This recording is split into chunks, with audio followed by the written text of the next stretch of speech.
मेरा नाम है हरिया, मैं काम करता हूँ बहुत बढ़िया, खाता हूँ खाना और रोज गाता हूँ गाना। अरे यार, आज तो बहुत देर हो गई। इस खतरनाक जंगल को देखकर तो मेरे हाथ पैर ठंडे हो गए हैं। अगर मैं वक्त पर गांव नहीं पहुंचा तो मालिक बहुत नाराज हो जाएंगे। तभी हरिया को एक आवाज सुनाई देती है। सुनिए हरु जी। अरे, ये आवाज किसने दी? तभी हरिया को सामने कुछ दूर एक औरत खड़ी दिखाई देती है। अरे भाई, ये औरत अकेली इतनी रात को इस जंगल में क्या कर रही है? चलकर पूछना पड़ेगा। फिर हरिया अपनी बैलगाड़ी उस औरत के सामने लाकर रोक देता है और उससे पूछता है। अरे सुनिए, आप इतनी रात को इस खतरनाक जंगल में अकेली क्या कर रही हैं? तभी वो औरत मीठी आवाज में कहती है। अरे हरु जी, आप आ गए। मैं कब से आपका इंतजार कर रही थी। वैसे तो यहाँ से काफी लोग गुजर चुके हैं, लेकिन मैं खास आपका इंतजार कर रही थी। अच्छा, तुम सच कह रही हो? मुझे तो यकीन नहीं हो रहा है। वो क्या है ना, आज तक किसी ने मुझसे इतने प्यार से बात नहीं की। हाँ हाँ हरु जी, मैं सच कह रही हूँ। अब देर मत करिए और जल्दी से मुझे मेरे घर तक छोड़ दीजिए। हाँ हाँ, कौन सी बड़ी बात है, अभी छोड़ देता हूँ। आप मेरे पीछे बैलगाड़ी में बैठ जाइए और मुझे रास्ता बताते चलिए। फिर वो औरत हरिया की बैलगाड़ी में बैठ जाती है और हरिया बैलगाड़ी हाँकता हुआ आगे चल पड़ता है। फिर उस औरत के बताए हुए रास्ते पर चलते चलते हरिया बैलगाड़ी लेकर एक काली गुफा के आगे आकर रुक जाता है। हरिया उस औरत से पूछता है। हाँ देवी जी, आपका घर कहाँ है? यहाँ तो एक गुफा के अलावा और कुछ नहीं है। तभी अचानक वो औरत हवा में उड़ने लगती है। देखते ही देखते उसका सुंदर रूप एक डरावनी चुड़ैल में बदल जाता है और वो जोर जोर से हंसती है।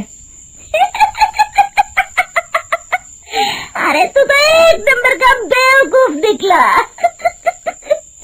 तू तो बड़ी आसानी से मेरी बातों में आ गया। अरे मर गया रे, ये तो एक चुड़ैल है। हे भगवान बचा ले, ये तो बड़ी डरावनी दिखाई दे रही है। और फिर अगले ही पल हरिया की बैलगाड़ी में रखा सारा सामान हवा में उड़ता हुआ उस काली गुफा के अंदर चला जाता है और वो चुड़ैल भी उस गुफा के अंदर जाकर कहीं गायब हो जाती है। हरिया ये नजारा देख बुरी तरह घबरा और परेशान हो जाता है। अरे, ये चुड़ैल तो मेरा सारा सामान लेकर गुफा में गायब हो गई। अब क्या होगा? अगर मैं गांव खाली हाथ गया तो मालिक मेरी अच्छी खबर लेंगे। मेरी इस बात का कोई यकीन भी नहीं करेगा। फिर आखिर वही हुआ। हरिया के मालिक चंपक सेठ को हरिया की किसी भी बात पर रत्ती भर भी यकीन नहीं हुआ। चंपक सेठ को लगा हरिया झूठ बोल रहा है और उसने ही लालच में आकर सारा सामान हड़प कर लिया है। फिर हरिया को बेईमान समझकर चंपक सेठ उसे काम से निकाल देता है।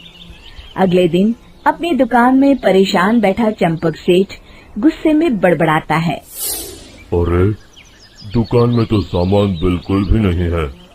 अब मुझे ही शहर जाकर सामान लाना होगा। फिर वो अपनी बैलगाड़ी लेकर शहर चला जाता है। शहर से सामान लेकर जब चंपक सेठ वापस गांव लौट रहा होता है, तभी उसे एक आवाज सुनाई देती है। चंपक जी, ओ चंपक जी। अरे, ये तो कोई मेरा नाम लेकर मुझे पुकार रहा है। फिर उस रास्ते में वही औरत खड़ी दिखाई देती है।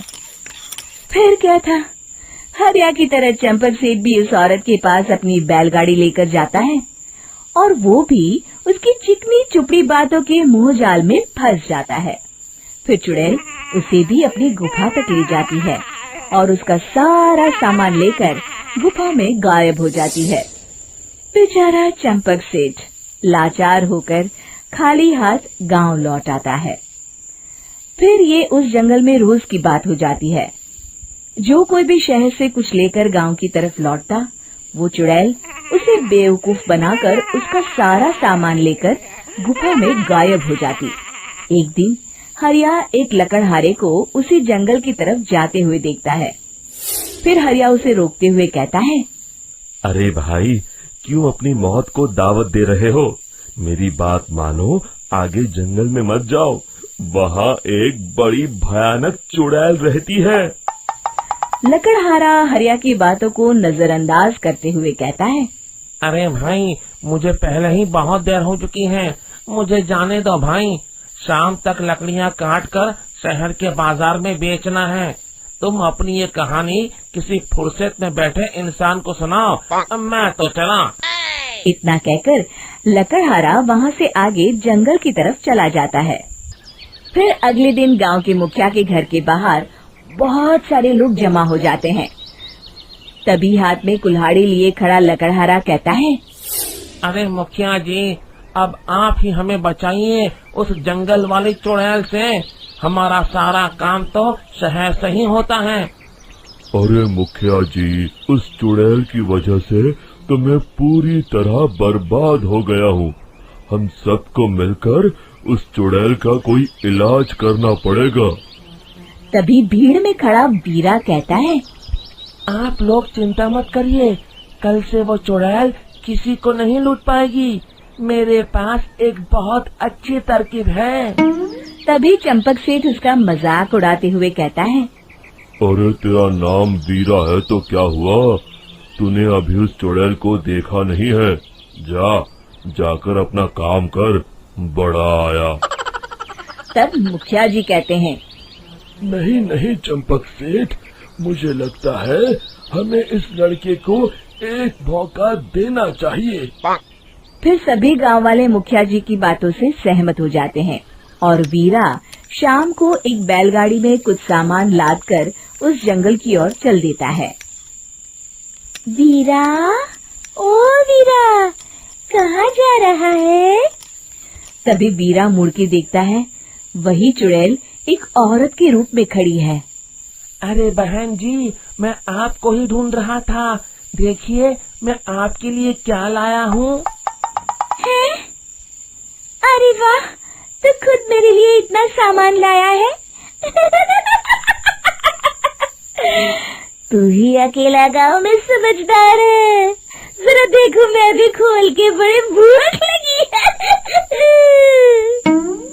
जैसे ही चुड़ैल उस सामान पर से कपड़ा हटाती है, एक भगवान शिव की तेज रोशनी उसके अंदर मूर्ति से निकलती है और चुड़ैल अपने असली रूप में आकर जलने लगती है। अरे मैं जल रही हूँ, बचाओ! बचाओ! ओम नमः शिवाय, मर गई मैं! देखते ही देखते वो चुड़ैल राख के साथ उड़ जाती है और सभी गांव वाले भी वहां जाते हैं। शिक्षा बुराई पे सदा अच्छाई की ही जीत होती है।